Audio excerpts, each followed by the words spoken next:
됐습니다. 자, 찾으셨어요? 디모데 후서 3장 1절에서 5절까지를 우리가 합독하면서 뜻을 생각하면서 같이 읽겠습니다. 그냥 하게요. 내가 이것을 알라 말세에 고통하는 때가 이르리니, 같이 합니다. 사람들은 자기를 사랑하며 돈을 사랑하며 자긍하며 교만하며 해방하며 부모를 거역하며 감사치 아니하며 거룩하지 아니하며 무정하며 원통함을 풀지 아니하며 참소하며 절제하지 못하며 사나우며 선한 것을 좋아 아니하며 배반하며 팔며 조급하며 자고하며 쾌락을 사랑하기를 하나님 사랑하는 것보다 더하며 경건의 모양은 있으나 경건의 능력은 부인하는 자니 이 같은 자들에게서 네가 돌아서라. 아멘. 아멘입니다. 우리가 지금 마지막 때를 살고 있습니다. 우리가 피부로 느끼지 않습니까? 하나님이 일하시는 것을 우리가 하나님의 모든 이 땅에 내리는 재앙도 알고 우리가 피부로 느끼고 있습니다. 그래서 우리는 이 마지막 때를 살 때 어떻게 살 것인가? 우리가 이럴 때일수록 우리가 가지가 나무에 붙어 있어야 하듯이 우리는 하나님 쪽으로 가야 됩니다. 그래서 하나님 앞에 안 붙어 있으면 우리는 결코 우리는 버림받아가 되고 사람의 발에 밟힐 뿐입니다. 그래서 어떠한 환경이 우리를 어떤 곳에다가 던지더라도 사자굴 속에서 살아난 다니엘 있잖아요. 사자굴 속에서도 살게 하시는 하나님, 우리는 끝까지 하나님이 어떻게 하는 것을 보면서 우리가 하나님께 의지하면서 갔으면 합니다. 저 또한 하나님을 믿으면서 오히려 얻은 것보다 잃은 것이 더 많습니다.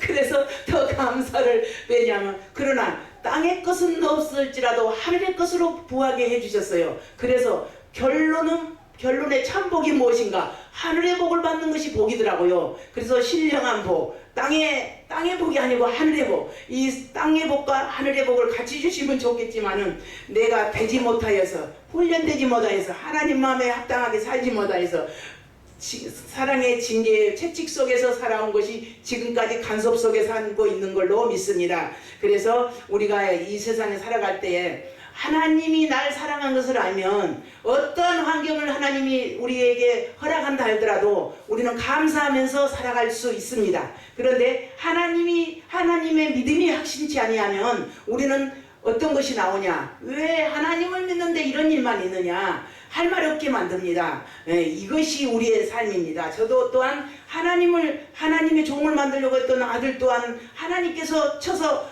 제대로 살지도 못하게 만들고 모든 것들을 환경을 허락한 그런 환경으로 하나님 일하면 일할수록 더 환경은 더 나쁜 쪽으로 올라가요. 그래도 아버지가 뜻이 있겠지. 하나님이 무슨 뜻이 계실 거야. 이것 때문에 저는 기대가 됩니다. 어떤 것을 허락하시려고 이렇게 일하실까 하고 저는 기뻐할 수밖에 없어요. 이 하나님을. 그래서 외롭고 힘들고 뭔가가 안 풀리면 저는 그냥 흥얼거리고 혼자 항상 찬양으로 읊어댑니다. 그러면 찬양을 하다가 그 속에서 하나님의 임재를 느끼고 응답을 받으면서 그랬구나. 하나님 또 이걸 생각하시는구나. 하나님은 이렇게 하시기를 원하는구나. 항상 우리가 아이가 엄마를 불러도 내가 너를 모른다 하면은 정말로 참으로 버리고 자고 고하지만은 항상 여호와를 불렀을 때 나 여호와가 여기 있노라 할 때에 내가 너를 잘한다 할 때에 어때요? 다른 것에 고생은 다 잊고 갈 수 있어요. 내가 좀 손해봐도 갈 수 있다는 겁니다.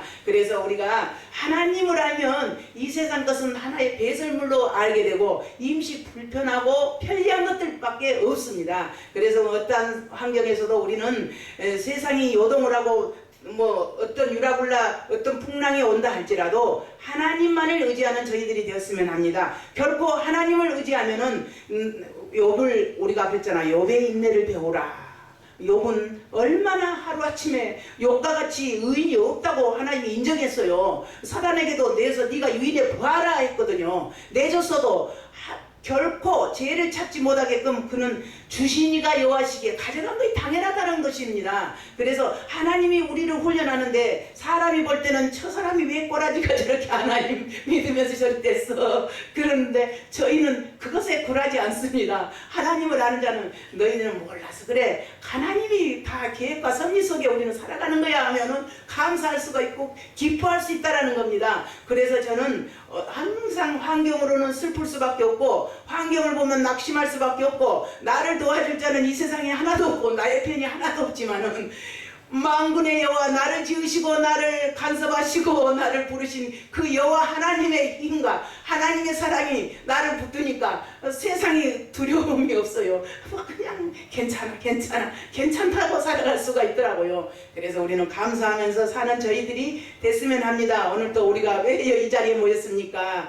우리가 이 세상이 공고하고 어떻게 해서 좀 세상 바람 타라서 우리가 한번 한몫 잡아서 좀 뭔가 지금까지 삶보다도 좀 더 나은 삶을 한번 선택해 보고자 하고 이런 그림을 그렸는데 우리 그림 속에 아직도 답이 안 왔습니다. 우리는 지금 여전히 전진해 갑니다. 앞에 비바람이 앞길을 막아도 어떤 것들이 우리를 막아도 우리는 최후 승리 얻을 때까지 갑니다. 하나님께서 우리를 길을 인도하시며 우리를 달아보실 때가 있습니다. 너희 마음을 중심을 달아봅니다. 그때도 우리는 그 중심에서 떨어지지 않아야 됩니다. 하나님의 저울에 떨어지지 않는 여러분들이 됐으면 합니다. 그래서 결코 승리할 걸 믿고 최후 승리 얻을 때까지 십자가를 붙들고 우리의 삶을 하나님께 아뢰면서 날마다 아버지 사나 죽으나 주의 것으로서 삶을 살아갈 수 있는 저희들이 됐으면 합니다. 감사하고 예수님 이름으로 기도드리옵나이다. 아멘.